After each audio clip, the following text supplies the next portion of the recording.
bantu b'Imana muri iki gihe kigoye tubamwo twese dusa Brethren of God, in the time that we're in, dukora where we're together, presque ibimeze nka bimwe and we'll do almost the same thing. dukwiriye kwiyubara cyane kuko We turi should mu be gihe kigoye careful. We should be careful because we're in hard times. abapagani ingo zirabananira Pagans, they fail in their homes. abakristu ingo zirabananira Christians fail in their homes too. abapagani rimwe na rimwe barasonza Pagans get hungry. n'abakristo nabo nyene bagasonza Even Christians get hungry as well. ubuzima ni bumwe haba kuba hanze n'ab'indani It is very easy to biroroshye mix ko umuntu them akuraba up. bakabona umenga murasa muri bamwe It is easy for them to ariko nagenda misunderstand and kubwire think you're alike. nubwo uyu munsi mubone kumenga muri bamwe But even if it identity seems that yanyu you are si imwe. alike, but your identity is hari not the umunsi same. wavutse There's a time you were born, ukugira kabiri and you were born for the wakiriye iyindi second time, identity and you received another bidasa identity. ikwereka umunyembaraga raba abasirikare What shows you a strong narabuze person? Look at bwiwe soldiers. Look at nama their niyumvira lives. impamvu umusirikare ameze kuriya In kuntu my life, I wonder why bikantangaza soldiers are cyane that way, and I'm abasirikare wondering. abajya ku rugamba zikagiye gupfa When the soldiers go to the Ariko battle, they barabandanya expect to kagenda. die, but they still go. why do they go Supposed yesu to go. ashimwe cyane Praise Jesus. niba bakira ubuzima bwabo ahubwo bara ubuzima bwabo ariko barahona They don't look at their own lives, but they look at those ones who don't have strength no abanyembaraga more. bapfira abanyantege nke The strong ones die for the weak nimba muri ones. abanyantege nke mwemere babapfire If you are weak, ariko niba accept for abanyenkomezi those to die for muzagura kugira you. ngo mupfire abandi But if you are the strong ones, you should accept to die for the Ikwereka other ones that are umunyantege weak. nke Because the weak ari person, inyegeza ibibazo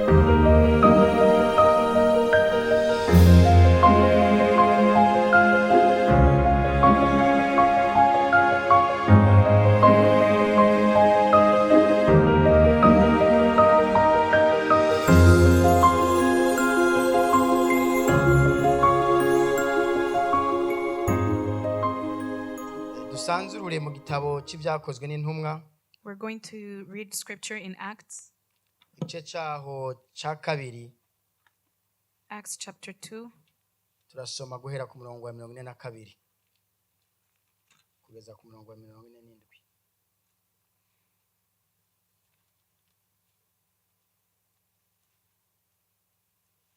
Acts chapter 2, verse 42 to 47.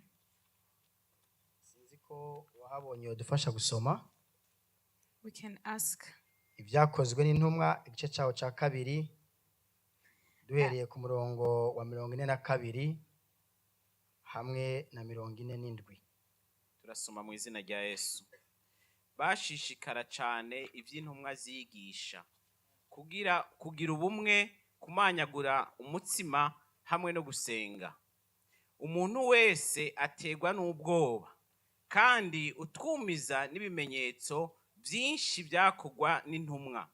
Abizeye bose baba hamwe basangira ibyabo byose. Amatongo yabo n'ibintu byabo barabigurisha bakabigabanganya bose. Bakurikije ukuntu umuntu wese akenye. Kandi iminsi yose bashishikara kuja mu rusengero n'umutima uhuye. Kandi wabo bamanyagura umutsima, bakajya banezerewe n'imitima itagira akarohe. Bahimbaza Imana, kandi nabo bashimwa n'abantu bose. Umwami Imana akabongera iminsi yose abama bakizwa. Amen. amen imana ininahazwe ku bw'ijambo ryayo May God be blessed for his name, or for his word. ijambo tugiye kwiga uyu munsi The word we're going to learn today, ni ijambo nise ishengero rikora ku mutima w'Imana. I have named it a church that touches the heart of God. Ishengero rikora ku mutima w'Imana. A church that touches the heart of God. Muri iyi si dufite amashengero menshi. In this world we have many churches. Hageze aho abantu basigaye bakina bagakina n'amashengero. We are at a point where people play and play with churches as well. Urabona iyo warose ikintu kikaba cinshi cyangwa bikagwira bikaba byinshi cyane. You know when you dream about something and it grows. Rimwe na rimwe abana b'abantu ko tumeze Sometimes the children of men as we haragira are, igihe ubona ko ari bisanzwe ukabihimba we get to a point where we become very familiar with it. ikintu kigira agaciro iyo ari gike cyangwa utagifise You give value to something when it's little or when you don't have it. cyangwa iyo wakibuze wari uhora ugifise none kikagenda Or when you lose it, when you had it, that's when you start valuing it. ndibuka hari nko mu bihumbi 2004 na 2003 I remember in 2003 or 4, nari mu Burundi icyo gihe nari niga muri lycée Rugari I was in Burundi and I was at Lycée Lugari. hari igihe Imana yigeze gukora igitangaza isi itahora yimbuka yo mu Kirundo There's a time God performed a miracle the world did not remember in batera Kirundo. ibijumbu And they grew potatoes, sweet potatoes. ibijumbu birakunda biremera birera The sweet potatoes really grew. birera ku buryo umuntu yashobora kuzana ikijumbu agasanga kingana na kajya gaseke It was to a point where you could find a sweet potato as big as the basket in front. ibijumbu bibi bijumbu mu Burundi Sweet potatoes became sweet potatoes in Burundi. abarundi barabiruha And Burundians got tired of it. batangura kuvyita ngo ni ngorane And they start calling it problems. turi muri lycée When bakatugaburira ibijumbu even at the school, they would feed us sweet potatoes. abanyeshuri twabyita ingorane Even us, the student, mbega called uyu it a munsi ngo hari problem. iki But wonder what's there today. ngo ni ingorane We call it a ngo problem. nizo ziri kuri tabo That's what we have on the table. nta misi yaheze imyaka Didn't- mike cyane It didn't take long, a few years, uruzuba rwaratse the sun came out. nibaza ko Kirundo nko muri za 2012 gutyo disi I think about that place, Kirundo, ni around intara yari 2010. isigaye bayigarukirako kugira ngo bayongerereze ibyo kurya kuko yari yishwe n'inzara It's a province that was starting to get help so Shaka that they can kuvuga get iki? food. What am I trying to say? kenshi iyo dufise ibintu A lot of times when we have things, ntituba tukibiha agaciro we don't value them. akenshi agaciro kabyo kagenda kagabanuka kubera ko tubifise A lot of times the value of those things go low because we have them. ishengero ryaje rigoye The church was finding it ishengero hard. ryaje bigoye The church came in a hard ishengero way. ryavuye ahantu hakomeye The church came from a very ishengero dark place. ryaje habanje amaraso kumeneka The church came after blood was atari shed, amaraso y'umuntu not the blood of a Asanzwe. person like normal ari blood, amaraso y'umwana w'Imana but the blood of the Son of God. yesu ashimwe cyane Praise Jesus. birivuga ngo ryavuye mu bise It says it came from the travail, yes ryavuye mu bise mu bikomere mu from the ibyo travail and the bise hariho pain. ibikomere hariho umubabaro uteye ubwoba Immense pain. hariho the labor Yes. birakorana byose It came from the labor and it works all together. kuba mama iyo bari muri labor barumva aho kantu Mothers, when you're in labor, you understand that. byavuye muri ibyo bihe byavuye aho hantu The church came from that place. ni ukuvuga uwo byakostinze icyo kiguzi The one who cost that price, wewe arumva uburemere n'agaciro k'ishengero himself, he understands the importance of the church. uyu munsi aho tugeze Today, where we are, ishengero risa nk'ikintu kitagifite agaciro mu bantu the church seems as something that doesn't have value in people. ishengero risigaye ari ikintu abantu bakiniramwo A church is something that people play in. kera aha hantu mpagaze Back in time, this place where I'm standing, igihe bubaka ingoro when they were constructing the house imana of the Lord, yategetse yaba mose kuri tabernacle God instructed Moses about the ko rigomba kugira tabernacle ibice bitatu to have 3 parts. igice kimwe cyitwa hera hahera One place was called the Holy of Holies. ikindi gice cyitwa hera The other was called Holy. ikindi gice cyitwa igice rusange cy'abantu And bose the other one was all purpose for all people. abanyisirayeli bose All the Israelites, bakoranira mu gice rusange they would go to that general purpose area. abakozi b'imana umuryango w'abalewi The servants of God, the Levites, bari bemerewe kujya ahantu bita ahera they were allowed to go to the holy nta place. wundi muntu yagera ahera kiretse umulewi No one else would go to the holy place except hari Levites. ahandi hitwa ngo nahera hahera And to the Holy of Holies, hagera umuntu umwe gusa only one person ni was ukuvuga ngo allowed to umukuru go. w'abalewi we bose The elder of the Levites, ariwe yitwa kaserukira imana mu bantu who is called the priest of God in people. uwo nawe mu gihe cya Mose yitwa Aroni. And at the time of Moses, that was Aaron. uwo nawe ahera hahera And himself to the Holy yahaja rimwe of mu Holies, mwaka. he would go there once a year. kondisiyo yo kuhagera The condition of going there, bamwambika iminyororo, they would chain him, hanyuma akagenda agiye gutanga ikimazi kugira ngo Imana ibabarire abanyisirayeli. and he would go in to sacrifice so God would forgive the Israelites. icyo nicyo bita atonement, And that is what is called atonement. impongano. ni ukuvuga icyo gihe iyo yagenda ahera hahera afise icyaha, And at the time, if he went to the Holy of Holies with sin, ntiyagaruka, he wouldn't come back. yarapfa, He would die. yapfira kuri ahera hahera. He would die in the Holy of Holies. bisobanura iki? What does that mean? iyo ubonye ahantu nk'aha When you see a place like this ni one, ahantu ho kubahwa. it's a place of Iyo much Imana ihabonye, respect. When God sees this ihabona ko ari ahantu place, ho kubahwa. he sees that a valuable place. irihavugirwa What is spoken ni there iby'icubahiro. should be of glory. kandi uwemera wese guhagarara hano hantu kugira ngo agire icyo atanga, And whoever accepts akwiye to stand kwibana. here to give something should ikivugiwe be hano cyose, respectful. Because whatever is spoken here, Imana irakibona. God sees it. Yesu ashimwe cyane. Praise God. dukwiriye guha aho gaciro ishengero, agaciro ijambo ry'Imana, agaciro iby'Imana yahaye agaciro. We should give value to everything God values, the church and the word of God, nimba mu by'ukuri twubaha Imana. if we really honor God. ishengero rero rikora ku mutima w'Imana rimeze gute? So what does a church that touches the ngo heart of mabanza God look sigura like? ishengero. I want to first Ishengero explain ni mu that buryo bubiri. church. There are two ways of the hariho church. ishengero ryitwa eglise locale cyangwa local church, There's a church that's called the local ni iri church. turimo, It's the one we are in. n'umuryango, It's a ni family. famiye, ni nka famiye. It's like a family.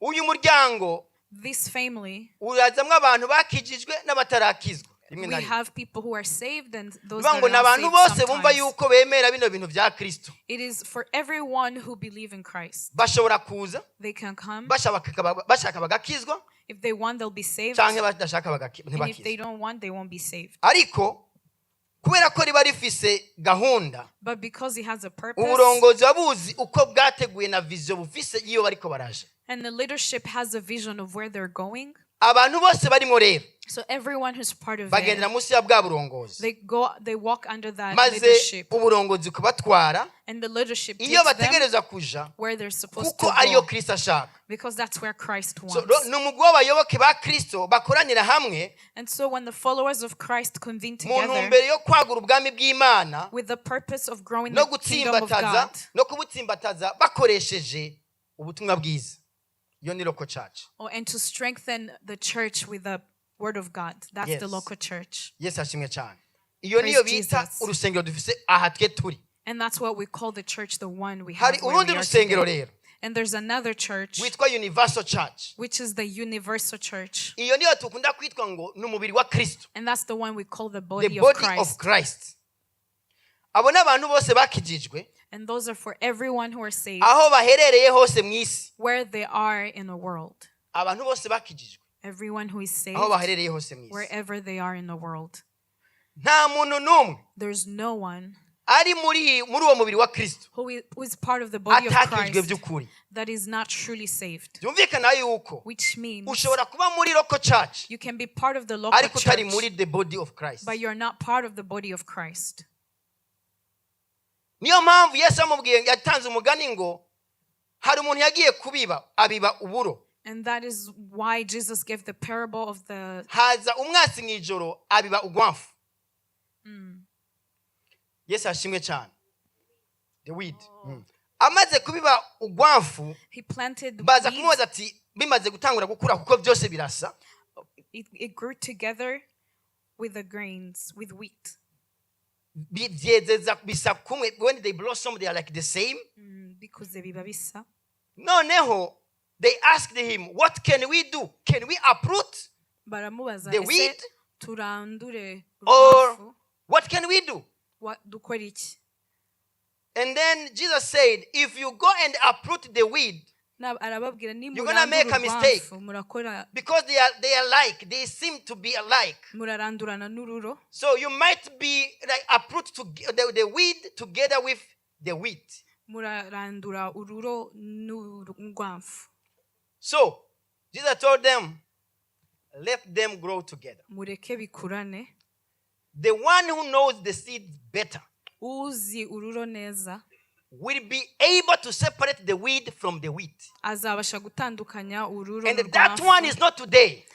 ariko ntabwo ari none. There is a one time that Hariho is igihe. saved, reserved for that particular hari action. igihe cyagenewe kubitandukanya. Yes, I have it. Praise Now, what we are Jesus. talking about today Ibyo turi kuvuga is uyu to let you munsi understand ni ukugira ngo that twumve whenever you are part of the local church, yuko uri mu rusengero you lokal, need to make sure that you are the wheat, not the weed. ugomba kumenya ko uri ururo utari urwamfu. So if you are the wheat, Nuba uri ururo then you can be the church uzaba that itorero, God loves. itorero Imana That can be yishimira, a successful church. itorero rikura. Yes, I have it here. Praise Jesus. So the successful church that we really want, this is what the message is about today. Isengero turi kuvuga uyu munsi niyo message y'uno munsi. Hallelujah. Hallelujah. Yes, I have it here. Praise Jesus. Bantu b'Imana, muri iki gihe kigoye tubamwo, twese dusa. Brethren of God, in the time that we're in, Dukora where we're together, press kirimeze nka bimwe. and we'll do almost the same thing. Dukwiriye kwiyubara cyane kuko We turi should mu be gihe careful. kigoye. We should be careful because we're in hard times. Abapagani ingo zirabananira. Pagans, they fail in their homes. Abakristu ingo zirabananira. Christians fail in their homes too. Abapagani rimwe na rimwe barasonza. Pagans get hungry. N'abakristo nabo nyene bagasonza. Even Christians get hungry as well. Ubuzima ni bumwe haba kuba hanze n'ab'indani. The life seems the same for those that are Iyo in the akazi church and kabuze, out of it. When there's no job, nikabura kuba pagani gusa, it kuba doesn't lack tasenga. only for those that don't Ahubwo pray. kabura no kubasenga. Even those that pray lack Niyo jobs. umugisha uje, Even blessings. ntuzira abasenga gusa, ahubwo uzira It n'abadasenga. doesn't just come for those that pray. It Ibyo also comes for byose those ni that don't bimwe. pray. And it's the Rero same biroroshye thing. ko umuntu avyitiranya. It is very easy to Biroroshye mix ko umuntu them akuraba up. akabona umenga murasa muri bamwe. It is easy for them to Ariko nagenda misunderstand and kubwire, think you're alike. nubwo uyu munsi mubone kumenga muri bamwe, But even if it identity seems that yanyu you are si imwe. alike, but your identity is Hari not the umunsi same. wavutse, There's a time you were born, uvuka ubugira kabiri. and you were born for the Wakiriye iyindi second time, identity, and you received another bidasa. identity that is not the same, Bidasa. that doesn't look alike. Yesu ahabwa icubahiro. Praise Jesus. Yesu ahabwa icubahiro. Praise Jesus. Rero abakiriye iyo identity So those that receive nibo that naje identity kubwira. are the ones I'm kugira talking ngo to, bamenye neza yuko so they can know for imbere sure, y'ukuba ishengero Imana yishimira, before you become a church ukwiriye that kubanza pleases kuba God, umuntu Imana you should yishimira. first become a Umukristo person God Imana is delighted yishimira. in, a Christian God delights in. Hallelujah. Hallelujah. Biroroshye kwivugira muri rusange, It is very easy womenga to speak in wewe general, nturimwo. and you think you're Ariko not part ugomba of kubanza it, kumenya ngo wewe ni wewe ugize ishengero. but you have to first understand you're the one that makes up the church. Wewe ni wewe ugize ishengero. You're the one that makes up the Nukuvuga ngo church. iby'ishengero ibiraba ishengero ryose nawe birakuraba ku giti cyawe. Which means that whatever concerns the church concerns you individually first. Yesu ahabwa icubahiro. Iyo Hallelujah. Imana irungitse umugisha muri CLC, So when God blesses ntabwo CLC, uza mu kirere cy'ishengero it doesn't come in the atmosphere of the church. uratera isa ku muntu kanaka, It lands on an ku individual muntu ari hano mu person, rusengero. to a person who's here in Wowe rero church. umugisha wakiriye umugisha wo mu rusengero, So you who receive the ukwiriye blessing in kumenya neza ko church, Imana ikubona nka wewe as an individual. you have to know that God sees you as an individual. Yesu ahabwa icubahiro. Praise Jesus. Hallelujah. Praise Jesus. Iyo watahuye ibyo, So when you understand uca that, ushobora kuba ishengero rizima. you become a good CLC church. irashobora kuba ishengero rikomeye. CLC can become a Ishengero powerful rizima. church. A real Imana irabika church nezerwa. that God looks Iri at shengero and ryo is twifuza delighted. kubamwo muri kino gihe. And that is the church you want to be part Hallelujah. of today. Hallelujah. Ishengero ryo mu gihe cya kera, ishengero rya mbere ry'intumwa, So the church of before the apostles ryari ishengero Imana yishimiye. was a church that God delighted in. Ndifuza ko tuba ishengero nk'igishengero I ry'intumwa. want us to become like the church of the apostles. Hallelujah. Hallelujah. Kugira ngo tube ishengero ry'intumwa bene data, To become a church of the Muri iki apostles gihe. in this time biragoye, is hard, biragoye. Ariko but birashoboka. it's possible. Biragoye, It is hard, ariko but birashoboka. it's possible. Ibintu bishobora gutuma ukora ku mutima w'Imana, The things that can help you to touch the heart of God, ni byinshi are many, kandi muri kino gisomwa twasomye but in this passage we read, harimo byinshi there are also a lot of things. ariko ndagiye kubabwira bitatu gusa But I just want to talk about 3 of them kubera umwanya ari muto. because we have a short time.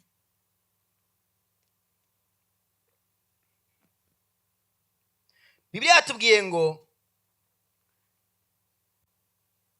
iri shengero ry'intumwa The scripture told us about the church of the apostles.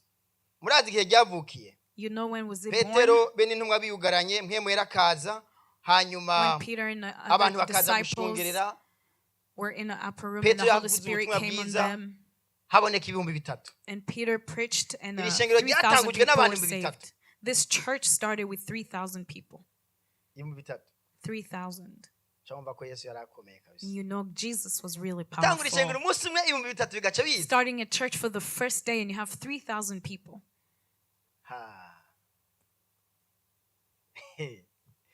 Uyu munsi Today, ariko Imana ishimwe natwe ni sawa. but praise God, we're also a good number. Nibuka muri Kenya twigeze gutangura ishengero I remember a while ago we started a church turamara umwaka dufise abakristu 200. and we spent a year with only 20 Christians with us. Ntibyoroshe. It's not easy. Uyu munsi hano turi Today, here where we are, we are very potential. Uravye bano bantu bari hano when you look at the people who are here, ivyo mushoboye gukora the things you're able to do nibitangaza are wonderful. nibitangaza. It's wonders. Arico gituma mfise ivyizigiro bikomeye cyane Which is why I have ko great CLC hope kiragera kure cyane. the CLC is going to a great place. Ariko kugira ngo tugere kure But for us to get to Bino that bintu place, bitatu these 3 things tugiye kuvuga nako that we're going to talk tubirabe about, neza. let's look at them very Yesu well. ashimwe cyane. Praise Jesus. Kugira ngo dushobore kuba ishengero rikora ku mutima w'Imana For us to become a church that delights nuko God, tubanza kugira umwete wo kwigishwa ijambo ry'Imana. we must first be able to listen Nuko to the word of dutegereza God. kubanza kugira umwete wo kwigishwa ijambo ry'Imana. We should have the effort of learning the word of God. Turi mu gihe We're in a time abantu badashaka mu by'ukuri ijambo ry'Imana. where people don't really want the word of God. Kubera ko ibintu by'ijambo ry'Imana womenga biri boring. Because they consider the word of God to be boring in a way. Abantu umunsi bameze nk'abantu bashaje. People seem to be old. Abantu iyo bashaje ntibakunda ibintu bikomeye bibagira gute. When people are old, they don't like hard things. They want easy things that are good and Uravye no sweet. generation tugezemo ni generation ya entertainment. We are in a generation of entertainment. Turyoherwa n'utuntu k'udukino. We like playful Ibintu nyene things, biguma bisayangana ku maso. things that are shiny in the eyes. Uravye aho tuba turi haba kuri Facebook haba Looking hehe at the social media abantu bakunda platforms nyene we're kuraba on, utuntu nyene tw'udukino everybody wants to look at all the amakomedi playful things, ibintu nyene comedy, bikora kuri emotions. everything that touches our emotions. Abanyembaraga ntibaba muri ivyo bintu. But the righteous one are not part of those things. Abanyembaraga ikizokwereka umunyembaraga What will show you a nta mwanya righteous aronka muri person? ibyo bintu. They don't have time for those kandi things. ugira ngo umunyembaraga ntibisaba imyaka But for you to be a righteous one, it's not about ntibisaba kuba uri mu age. myaka 20 gusa ushobora kuba uri muri 60 ariko ukiri umunyembaraga. You could be 60 or Ushobora kuba uri 20, ku but with the 80 same ariko ukiri strength. umunyembaraga. You could Kinyereka be ko uri 80 with umunyembaraga that ni kind ibyo of ukora. strength. What shows me your righteousness is determination what yawe you do. ufise. Is a Mu byo uri determination you kurakora bya have buri munsi. of what you're doing on a daily ni basis. umwanya wawe nuko ukoresha umwanya wawe. It is how you use your time. kuko niba spend umwanya wawe uryamye But if you spend your time uzoba uri sleeping, goyigoyi uzoba uri umunyantege nke. you will be a weak person. ariko niba spend umwanya wawe uri mu kazi But if you spend your uzoba time uri working, umukozi, you uzoba will be a uri worker. umunyembaraga. You will be a strong ishengero person. rya kino gihe rero ni irinyantege nke kubera The rimeze church nk'irishaje. of today is weak because it Twibeshya seems to be old. entertainment. It's seeking ariyo entertainment, mpamvu which is why. ibikora ku matwi yacu y'ibyo twifuza tubikunda.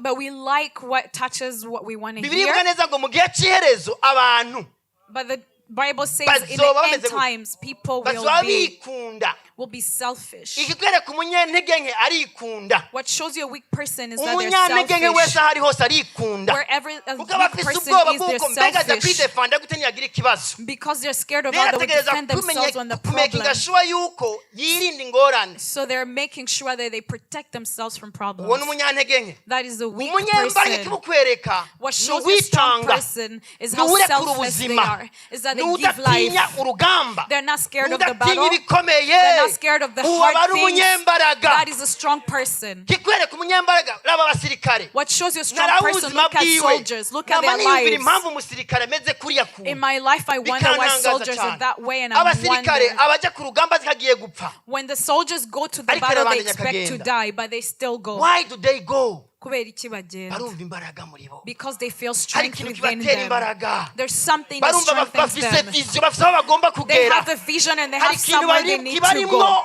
There's gatuma something that they borekura. have that they Baravuga ngo don't want to notuma let mva go hako of. nashikana bano bantu hano hantu. And they wonder, how can I take these people where they're supposed yesu to go? ashimwe cyane. Praise Jesus. niba bakira ubuzima bwabo ahubwo bara ubuzima bwabo ariko barahona They don't look at their own lives, but they look at those inkomezi. ones who don't have strength no abanyembaraga more. bapfira abanyantege The nke. strong ones die for the weak nimba muri ones. abanyantege nke mwemere babapfire. If you are weak, Ariko niba accept for abanyenkomezi, those to die for muzagura kugira you. ngo mupfire abandi. But if you are the strong ones, you should accept to die for the Kubera other ones that are umunyantege weak. nke Because the weak person arinyegeza ibibazo. will hide the problems, ariko umunyenkomezi but the strong one, umunyenkomezi the strong one, tatinya ibibazo. is not afraid of abantu bagiye problems. gukora ibikomeye muri iki gihe. The people are going to N'abantu do great badatinya things in this ibibazo. time are ones that are not N'abantu afraid of badatinya problems. kurwana. They're not afraid N'abantu to badatinya fight. intambara. They're not afraid of N'abantu the battle. biyemeje They're people who are guhangana n'ikintu icyo ari determined cyo cyose. to fight against whatever battle bantu, comes their way. abo Those ni Imana igiye people gukorana nabo. are the ones God is going to stand with.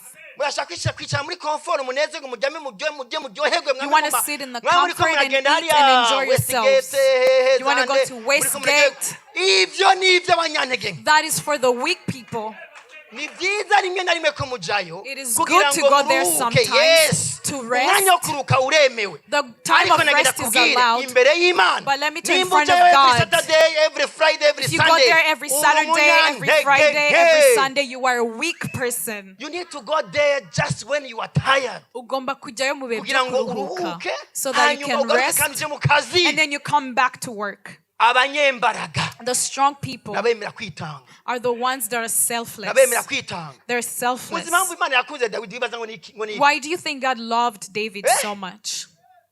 impamvu Imana yakunze Dawidi bibaza ni iki? Why did God love David so much? yo ngo jewe He ngo ndi said, mwisha myself when I was in the forest, ndagiye intama za papa when I was a shepherd of my father's flock. kubera urukundo nkunda intama Because of the love I had no for the kubera sheep, wantumye papa yamaye gucunga intama ziwe. and because my father Akazi sent yamaye me ngomba to watch kukubahiriza. over them, I have to be idubu faithful. iyo yaza When the bear idubu comes, yije when the bear comes igasumira intama yanjye and pounces on nanjye the sheep, narayisumira and I would pounce on it nkayirukako. and run against them, yafata intama and when it grabs the nanjye sheep, nkayicakira and I grab it too, nkayikura mu kanwa kayo. and remove the sheep from the Kayitabura. mouth of the bear, and then I would tear down the bear. utatinya idubu The one who wasn't afraid of the bear, bibaza yuko yari umuntu w'umunyantege nke. do you think that was a weak ese person? yari afite imbaraga zingana gute? But how much power mbega and yari afite strength did he uburebure bungana have? gute? But how tall yari was afite he? ibiro gutya bingana gute? But how No. much did he weigh? yari umwana w'umujene w'umusore He was just a young man. ku buryo impuzu za sawuli zamurotse akabona ntashobora no gutambuka. But because when he wore the armor of Ariko Saul, he idubu was too big, he n'intambwe, couldn't walk. the lions But the lions and the bears, yarazitabakura. but he would tear those down. Imana irareba umuntu atanga ubuzima bwe kubw'intama imwe. God looked at a person How who gave much his life for more? one sheep. How much more Mbese will he be willing to give his life for the people of Israel? mbese yatanga ubuzima bwe ku bw'Abayisiraheli bingana gute? Yesu ashimwe cyane. Hallelujah, Nyamara Imana praise yavuze ngo Jesus. nabonye And that's why God said, I ubufise saw umutima he who has a nk'uwo heart jewe as the one nikundira. I have. Hey!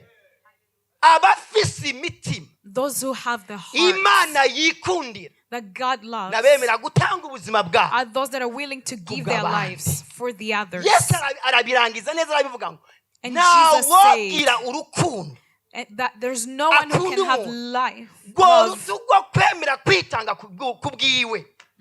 there's no greater love than that who is willing to give their life. yemeye gutanga ubugingo bwiwe ku bwacu. He gave his life Nta for our rukundo sake. rusumba ubwo, niko There's yayamaze no greater arabizi. love, and that's what he was explaining. Kikwerekana ko ukunda What shows that you nuko yemera love gutanga. is that you are willing to give. Ntutange ibiciriritse gusa. And you don't give Wemera only gutanga the n'ubuzima simple bwawe things, but you would also Ku give your bwagukunda. life for those you love. Yesu ahabwe icyubahiro. Praise Jesus. Haleluya. Hallelujah. Haleluya. Hallelujah. Ishengero rero dukwiriye kubamwo, So the church we're meant to ishengero be part rigira of, umwete wo kwigishwa ijambo it ry'Imana. is the church that has the Kwigishwa courage ijambo to learn ry'Imana the word of rirakomeye. God. Learning the word of God Kuko is hard bigusaba izindi valeur kuba uzifise. because it requires you to Valeur have zo certain guca bugufi. values, humble Abantu b'ubu values. ntibagikunda kwigishwa, People don't like to Barashaka learn kwigisha. anymore. They want to teach. barashaka kwigisha. They want to teach.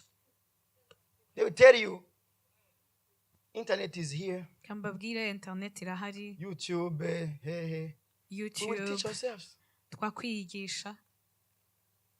That's pride. Ubwo ni ubwibone.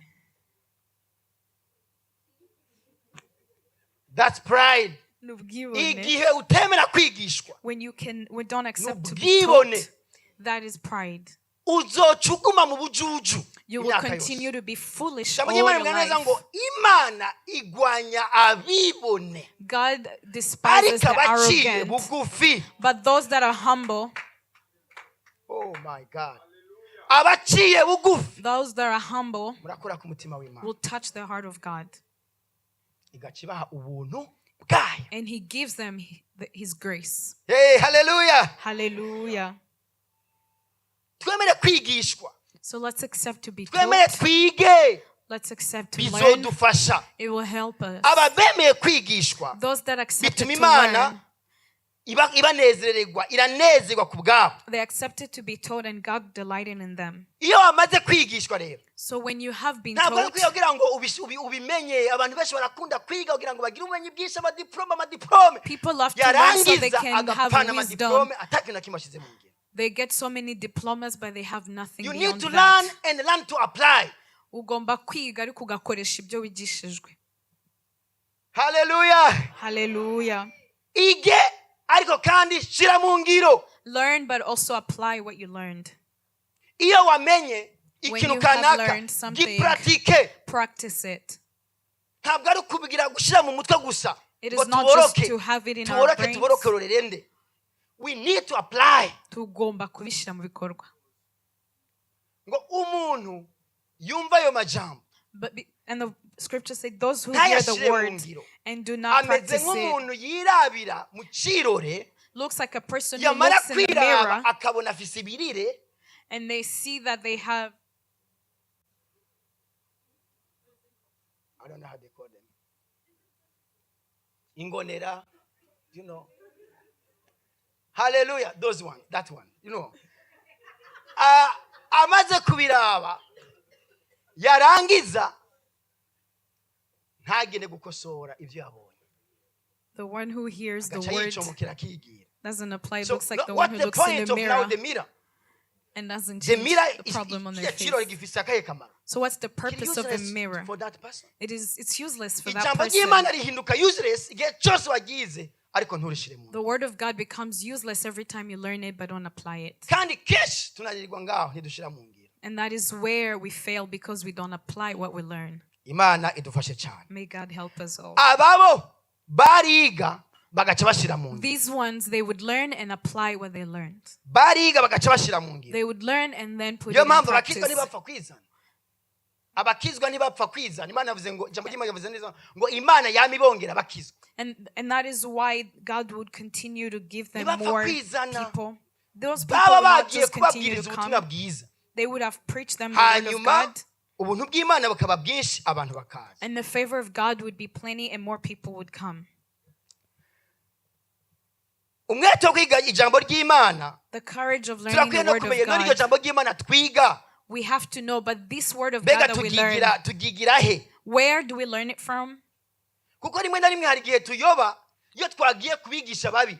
Because sometimes we stray when we go to the people with the wrong teachings. You need to understand now, who do you go to when you need to know this and that? Ninde ujya kureba kugira ngo Who do you akwigishe? trust? Ninde wizera? baza abantu baza abakozi baza abavyeyi bawe baza Ask kubwira people, ask your where parents, they are will you tell supposed to you. get this knowledge Nihe uzakura ubu bumenyi kugira ngo ntuyobe so that you don't go astray. kuko igikomeye si uko wiga ahubwo ni uko wiga ibirivyo.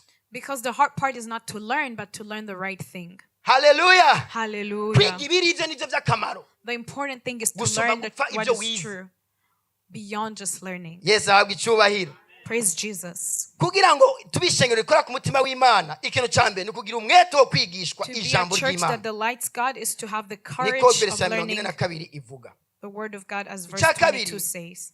ni ukugira umwete wo kubana mu bumwe. The second thing is to have the courage to live in unity. Umurongo wa 44 havuze ngo abizeye bose Verse 44 says, and all who believed baba hamwe were together basangira ibyabo byose. and had all things in common. Amatongo yabo n'ibintu byabo barabigurisha And they were selling their possessions and bakabigabanganya belongings bose and distributing the proceeds bakurikije ukuntu umuntu wese akenye. to all as any had need. Yesu ashimwe cyane. Praise Jesus. Ngo kandi iminsi yose barashishikara kujya mu rusengero n'umutima uhuye. And day by day attending the temple together.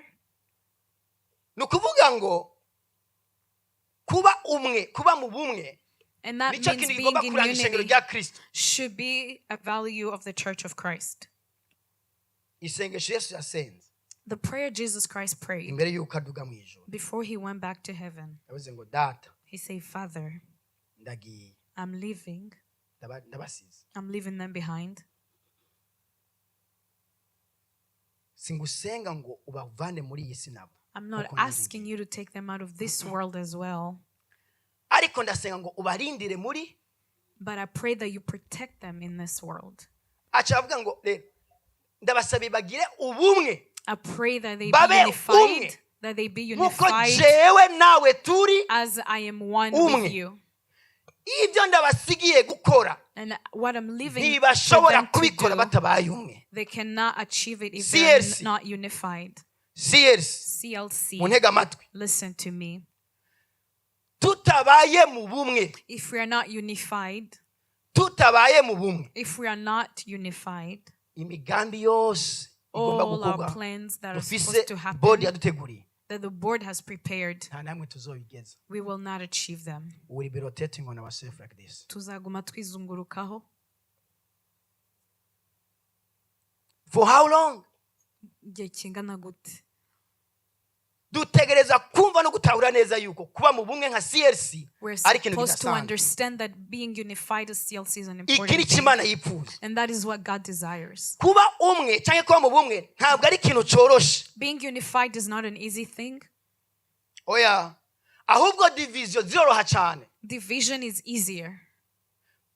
Gucanamwo kutumvikana biriho kandi bizokwamaho. Birahari umwansi wabyo arahari. Misunderstandings will continue to be there all the Nico time. cyamuzanye nta kindi kintu cyamuzanye. And the devil came Muri ibyo mu because byo of akora that. byose. What he Gutandukanya seeks to abantu do is to birimo. divide people.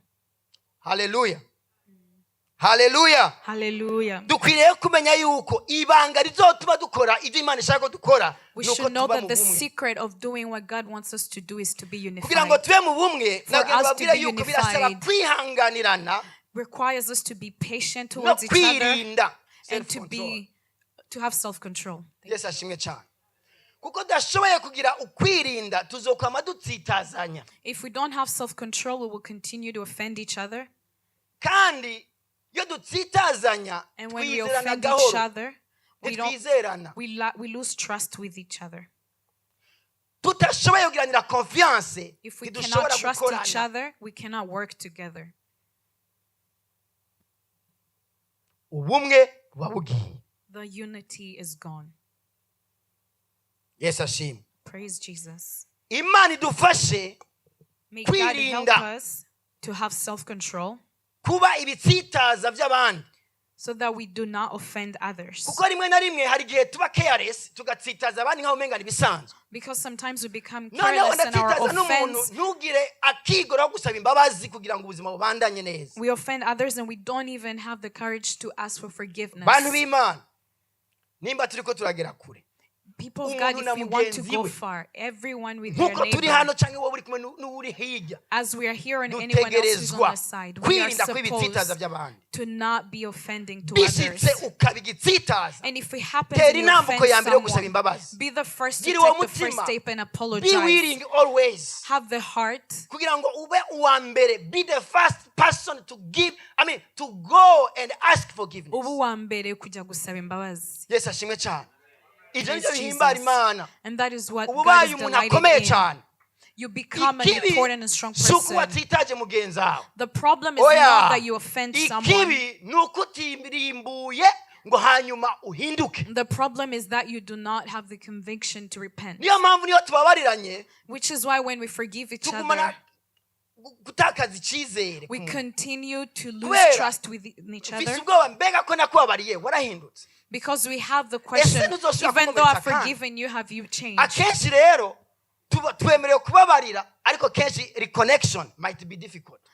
It's easy for us to forgive, but recollection would be harder. So for us to not lose that trust, let's be careful. But when it happens, let's be the first one to ask for forgiveness before it takes too long and grow. Praise Jesus. Because when we lose the trust, it will be hard to recollect and work together. Connection is always difficult. Hallelujah. Hallelujah. Hallelujah. Hallelujah. Hallelujah. Let's understand the word of God. Having self-control and being patient. Being patient when someone offends you or hurts you. And don't feel like that's the end of your life. And feel like we cannot talk anymore. That has to stop in the children of God. Having patience. And the Bible says if that is hard for us, if they don't ask us for forgiveness, we should be the first ones to forgive them. That's what the Bible asks us to do. Praise Jesus. May God strengthen us and enable us because it's hard. Hallelujah. Hallelujah.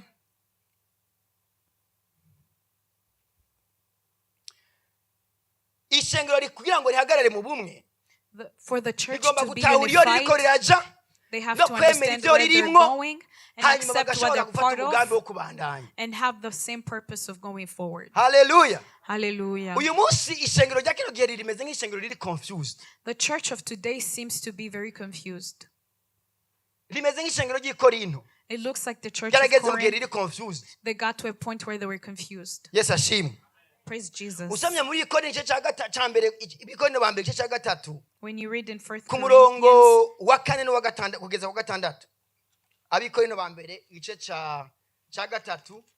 Corinthians chapter 3, from verse 4 to verse 6. Umuntu umwe uko avuga ati jeho ndi uwa Polo uwundi ati je ndi uwa Apolo ni muri abantu se none Apolo ni iki kandi Paulo ni iki mbega si abakozi batumwe mwizina Imana mwizera Imana nk'uko Imana yahaye umuntu wese ni jewe nateye imbuto Apolo arazivomera ariko Imana niyo yazikujije nuko uzitera ntaca maze cangwa uzivomera atari Imana ikuza uzitera n'uzivomera ni bamwe ariko umuntu wese azogererwa nk'uko yakoze igikorwa ciwe kuko Imana ariyo dukorana namwe muri umurima w'Imana muri inzu yubakwa n'Imana. Amen. Amen. Imana iguhumugisha cyane. Hari mu gihe abantu bamwe bavuga ngo ubutumwa bwiza bwari bwavuzwe n'abakozi b'Imana batandukanye. It was at a time where the word of God was being preached by many people. There was Apollos and Paul. Hari n'uwitwa Kefa ariwe Petero. And there was Peter as well. Mu rusengero in the church, baraje bahurira I Korinto. They came and convened at Corinth. umwe wese yari afise pastori wiwe cyangwa Each se one of umwigisha them- amubwira ijambo Each one ry'Imana. of them had their own pastor or None whoever was amaze no kuza preaching mu to ishengero them. ry'i Korinto. And when they all convened Umwe wese together in akavuga the ati, church of jewe ndi Corinth, uwo kwande kwa Apollo. some would say, I am Uwundi from ngo nanjye Apollos. ndi uwo kwa Kefa. Petero Others yabwiye would be mubyaje like, I'm ubutumwa from bwiza. Peter. Uwundi nanjye ndi uwo kwa Paulo. And Paulo the niwe other azi one kuvuga says, ubutumwa I am neza. from Paul. He's the one who preaches well. Abantu bari mu rusengero bose baba confused. And everyone who's part Paulo of agiye that church kuraba asanga became ishengero confused. ririmo ibyaha ntirigenda ntiritera imbere And when ntaho Paul uje- saw ntaho the church, he rica. found them sinful and they had no purpose, no vision. aca arabasubirako. And now he started talking to them. Mbe mwebwe muri iki? And he said, who are you? Apollo ni iki? What is Paulo ni Apollos? What is Paul? Petero ni iki? What is twebwe Peter? ntacyo tumaze. We are nothing. uwukomeye ni uwamejeje ijya mbuto. The one, the Nukurindira muri important kagakiza. one is the one who planted the Nuwugufasha seed. ahata Is uri the muntu one abibona. who takes you to Nuwagwaye ugashize salvation. nakarinda. The one Uyo who gave niwe you salvation akomeye. and protects it is the Ibisigaye important one. ukuri Everything mugezemwo else, aba where, ariko mugenderamo. where you are is how you should walk. nimba uri muri CLC If you're in ukuri CLC, ugezemwo the ni truth uku you're part nyene of is this gendera one. muri uku. so walk in that truth. shira ibirenge hasi warashitse. Put your feet down, you have arrived. menya vision ya church Know the utangure vision of the kuyikurikiza. church and start to follow it. irukangana n'iyo vision iyo ni Imana Run yaguhaye. with that vision. That's the one nayo ba God gave Apollo you. ba Paulo So about ba Apollos, Kefa Paul, Kefa, n'abandi And forget others, forget about them. forget Ubibagirwe. cyangwa se ubasanga iyo bari. Or follow them where they are.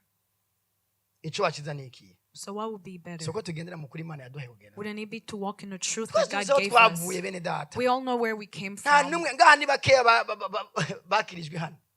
It's few Dufise of us aho who are twaje saved tuva. here. We all came from different places. ariko ibyo byose twarabihevye But we gave up kuko on tumaze all kugera mu of kundi that kuri tuhagazemo hano. because we have kugira found ngo another twubahishe truth Imana. that we are standing in to Uko niko glorify kubahisha God. Imana. And that is how we glorify God. biragoye ndabizi I know it's hard. ariko it is worth it. Ariko birakwiriye. ubutumwa bwo guhendahenda burakwiriye guhagarara tukamenya Imana itujana. Imana mu bihe bikomeye ikorana n'abantu bakomeye. God bafise in imitima ikomeye. in strong times Yihangana work with the nk'intare. strong ones, the one who have patience badatinya like ibikomeye lions n'ibikanga. and are not afraid of bakemera gufata battles. umurongo ugiye Imana ije. And they're allowed to go in a different path. Haleluya. Hallelujah. Yesu ahabwa icyubahiro. Praise Jesus. ndibuka umunsi umwe I remember hari umuntu one akomeye day cyane yaje mu isi. an Bibiliya important yamuvuze ko cyane person bikomeye. came and the Bible Yitwa speaks Yohana Umubatiza. about him, and that's John the Baptist. aravuga ubutumwa bwiza aravuga ubutumwa bwiza aravuga ubutumwa He bwiza. preached the abantu word of God. abakristo baba benshi. And people were saved. hanyuma Yesu nawe araza. And then Yari Jesus abizi ko came. Yesu ari wagomba gufata icyo cyicaro. John knew that Jesus was the one that was Icyo supposed to yakoze ni take that iki? place. So what did he do? ngo abantu ngo baraza kwa Yesu atanguye kwigisha When abantu Jesus baza kwa started Yesu. preaching, people went hanyuma to baza kuri Jesus. Yohana. And Ewe they went to Yohana, John and said, wa muntu wabatirize kuri Yorodani. the person who nawe baptized yatanguye in ishengero Jordan, ryiwe. he has started yatanguye his kwigisha. church. He has abantu bose started bakondorera preaching. inyuma yiwe Everyone baramukurikira. has gone and followed him. bari bazi ngo Yohana acagira ubwoba. And they thought John was going to have yarababwiye ngo fear. umve And he said, ahubwo listen. mwese mwatevye. He kubera said, iki all of mutagiye? you should have followed. uriya niko kuri mukwiye kubamwo. He is the truth Jewe you should be nkwiriye kugira part ngo of. gushidinga. My That's what role he said. was to lead you there. I needed to shid, like I needed to go down, and he must be raised. Nagombaga guca bugufi kugira ngo washirwe Iryo hejuru. niyo jambo yababwiye. That is the word he gave bose them. baca bajane kwande kwa And Yesu. they all followed Jesus. Yesu ahabwa icyubahiro. May Jesus be praised. tugendere mu kuri tugezemo. Let's walk in the truth that niwisanga we have Florida arrived in in. next year cyangwa ikindi gihe, If you find yourself ukaba ari in URI. Florida next time and that's where you are, Imana ikakubwira ngo this is the church you should be in. and God says, iryo ni ryo sengero Commit ugomba to that kubamo." church. Uribemo. Sengera CLC but forget CLC. Pray for CLC but forget CLC. ntabwo ukwiriye kufatanya ibintu bibiri. You ngo ube cannot muri merge Florida mu two ishengero things. ryaho Imana yagucanyemo. You cannot be in a Bongere church bene muri in CLC. Florida and then be at CLC. No. You need to understand Ugomba aho Imana ikuro. kumva aho Kiretse atari Imana Imana igushaka. iri kiravuga. Unless it's not God who is Kiretse talking. utari sure yuko ariho ukwiriye kuba. Unless you're not sure Iyo that that's utaraho, where iyo you're supposed utashoboye to kumenya be. aho uhagaze, utakaza inguvu. If you cannot determine where you're standing, you lose your strength. Urajariya ukajana hariya. You are Hano barakwega here and nahajya there. bagakwega. N'ahandi They pull you from bagakwega. here and they pull you from there. Uzoca uburi yuja. They pull you from all Where sides are and you you don't know standing? where to Where go. will you stand? Uhagaze he, uzahagarara Kugira he. ngo tubishengira Imana ishima. So for us to be a church Nuko that tuba delights focused. God is for us to Nuko be tuba focused. focused. We have to be focused. Nimba tuzi iyo turiko turaje. If we know where we're Ariko going. tutarahamenya. But if you don't know Tubanze yet, twicare. so let's first take time to sit down Batubwire neza iyo tuja. and teach us where we're going. Imbere yuko tugenda tubanze tumenye where are we going. Before we go, we have to first know where we're Ariko maze going. kumenya ko muriko muragenda kandi ari ushaka kuja. But when you have found Stand out up. that we are going and that's where you want to go as well, Start so the stand up marathon. and start the marathon. Kubera ko ishengero ry'Imana Because the church ntabwo ari of ukwiruka God cyane. is not just about running. Ni how long are you gonna endure?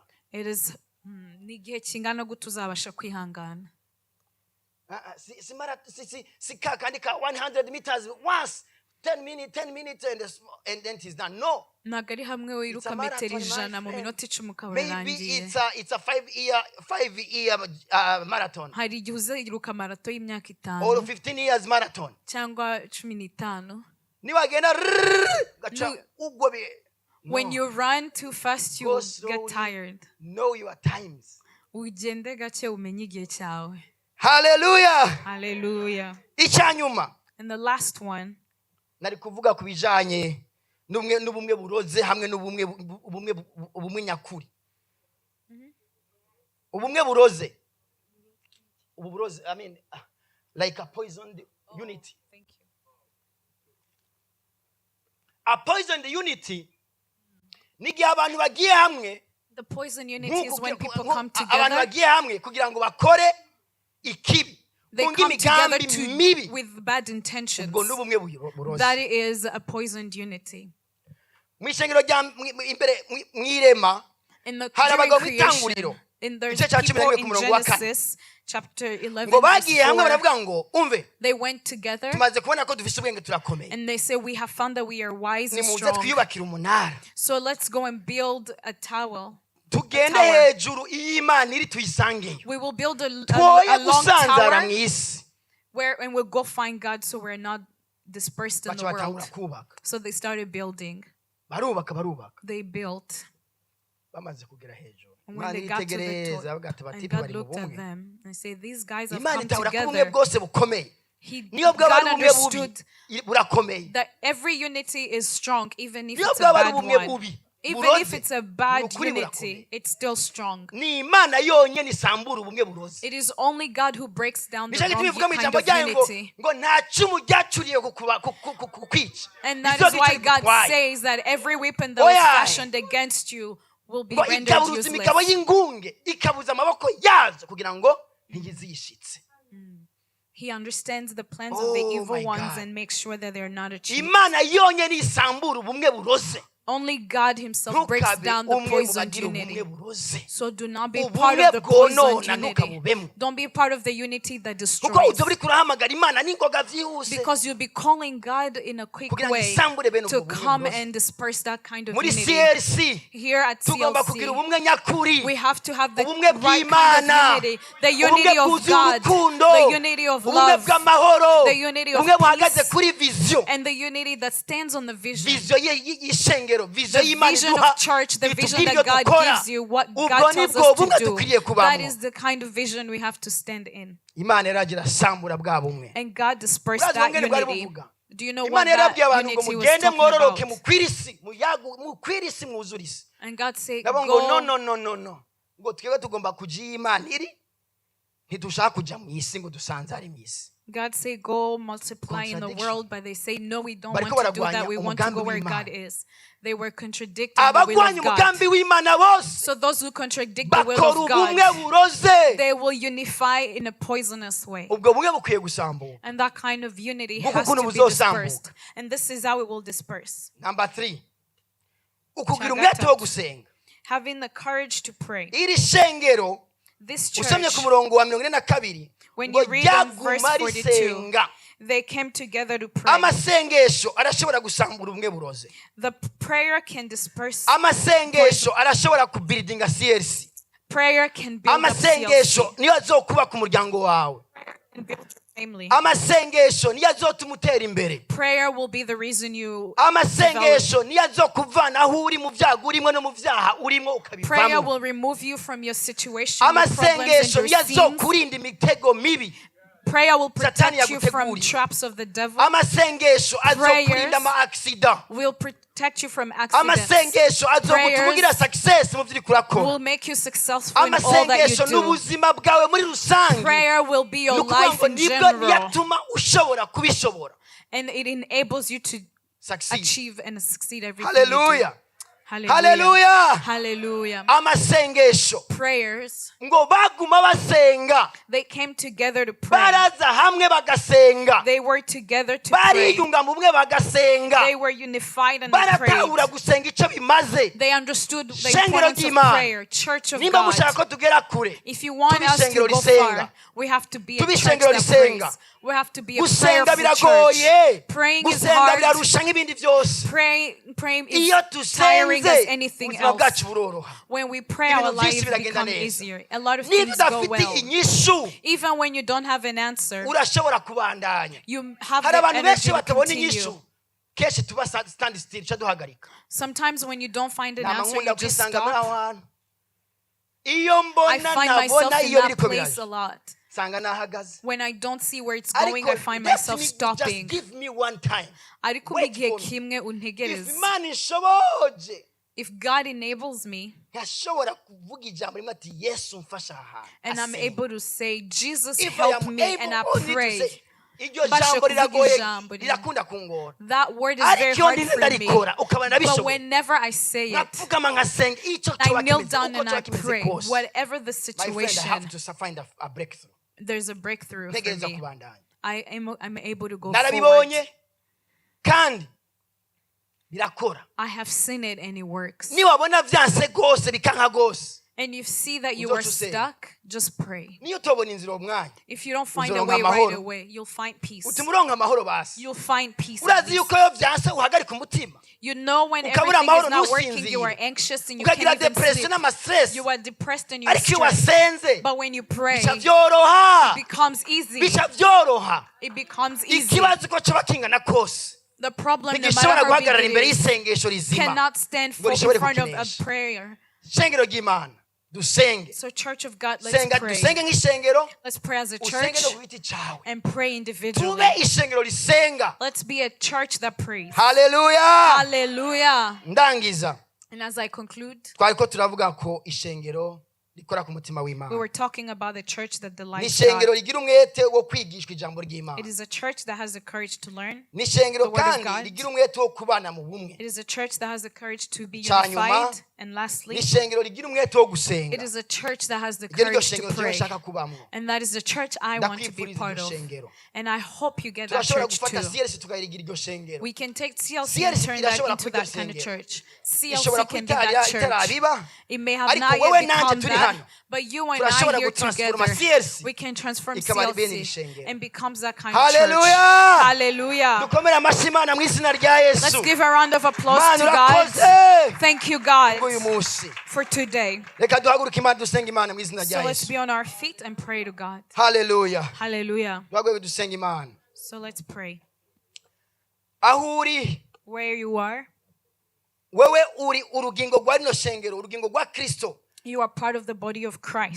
Ba iri shengero Imana yipfuza. But the church that Ba rino God shengero Imana wants, irondera. the church that Usaba God Imana ibwira uti seeks, Imana and ask God and tell ndashaka ko him, ndonka God, amakarakterisitike y'ishengero wewe I want to unezereye. have the character of the church Kugira that ngo delights twese you, hamwe so that all of us duhinduke together, ishengero Imana we inezereye. become a church that God is delighted Hallelujah. in. Reka dusenge Hallelujah. Imana. So let's pray. Data mu izina rya Yesu Kristo. Father, in the name of Jesus Turagushimiye cyane Christ, kubw'uyu munsi we thank udasanzwe. you for this incredible Utugiriye day. neza uduhaye You ijambo have done us mwami. good and you have given us Iri your jambo word. reka rinyengetere mu mitima So let his y'abaryumvise word go in the heart of kugira ngo those that rivangwemo listen, n'ukwizera and that gives them faith, maze ubushobozi bw'Imana and that your strength, God, bumanukire umuntu wese comes upon each one of aguhamagara us kugira ngo ashobore who gushushanywa is na Kristo calling you, who wants to be muri kino unified gihe with kigoye. Christ in this reka tough ubuzima time. bw'Imana Let the bwa life buzima of bwari muri God, Kristo Yesu the life that was in butembe Christ mu ishengero rya Jesus, CLC. come in the church of Turashaka buno buzima CLC. We want this bushobore life guhagarara neza for butumbera, us to be maze standing and CLC grow. Mana And CLC, ihinduke Lord, ikibanza becomes a unezererwamo, place you delight in. maze Mwami tuguhimbaze,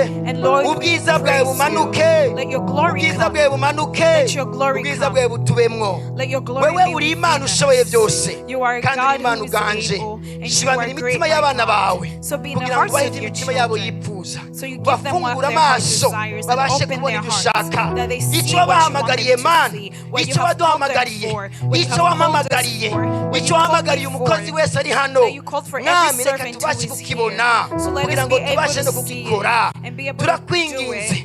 We uduhe beseech ibidukwiriye you byose, to give uduhe us ibibereye all that we byose, need, uduhe all ibibereye that is byose, right, all uduhe that is ibikwiriye right, byose. all that is good. Equip us, Lord, with all the tools so that we may be able to serve you Duhe effectively. ibikwiye byose kugira ngo Hallelujah. dukorere uko bikwiye. Urakoze Mwami Thank you, ko Lord, wumvise Mwami iri sengesho. that you have heard our Turakwizeye ko prayer. byinshi We are- ibi tuvuze ni we have bike, faith in you on ariko so ufite many. ibindi byinshi cyane wigisha abana But bawe. we say this little, but Wino there's so much ubikore, more you're teaching us wino to come utugirire into it neza. and Uyu come into munsi us good. utweze muri iki gihe udutunganye, Redeem us uduseparatinge n'ibibi, and set us apart from udutandukanye n'ibibi everything. byose. Set Tugiye us kuba abana apart bawe from wishimira all unezererwa things. And let us mu be buzima bwacu children bwa you misi delight yose. in every Urakoze day. kuri kumwe natwe, Thank you that urakoze you're ko with CLC us. ari imbuto ku mahanga, Thank you that ni imbuto ku CLC is isi, a seed ni here imbuto in mu this bihugu world. byacu byo muri Afurika. It is a seed Mu in our izina countries rya in Yesu Africa, in the name turasenga of dusaba Jesus Mwana Christ. kugira ngo We pray influence asking Mwami God yawe that your muri influence at CLC CLC ikore ku bihugu byacu, touches our ubuzima countries, buboneke muri ibyo and bihugu, that there's life muri in those Afurika ubuzima countries, nibuboneke that there's life mu in izina rya Africa. Yesu. In the name of Turasenga Jesus dusaba Christ. ngo And we Afurika pray nigire asking redemption, that Afurika Africa gets nuyirengenge mu redemption. izina rya Yesu. In the name of Mwami ibyago Jesus bya Christ. Afurika nubihagarike mu izina rya Yesu, That you stop mu the izina troubles rya of the Yesu, Africa in mu the izina name of rya Jesus Yesu. Christ. In Ibi the name of bikorerwayo Jesus Mwami Christ. Everything turabisambura that mu is izina rya Yesu. performed there that is not Turagusabye right, we Mwana, break it down in the name of CLC kubera Jesus ukuboko, Christ. And we ask ukuboko you, kugera ku Lord, mahanga, that CLC kugira becomes ngo an arm mu isi yose, muri that Amerika, touches every mu Bushinwa, muri here in Europe, America, in reka n'ahandi Europe, hose muri in Oceania. China, in Mwami Oceania. Yesu, Lord ubuzima Jesus, butembe let there be butembeyo, life. kandi Let there CLC be life. ibe ukuboko kwawe And let muri ibyo CLC bibanza be your byose. arm in each one Turagushimiye of ko those ubikoze places. kubw'izina Thank ryawe you that n'icyubahiro you're cyawe, doing mu it for izina your rya name Yesu and your Kristo. glory. In the Amen. name of Jesus Christ. Amen.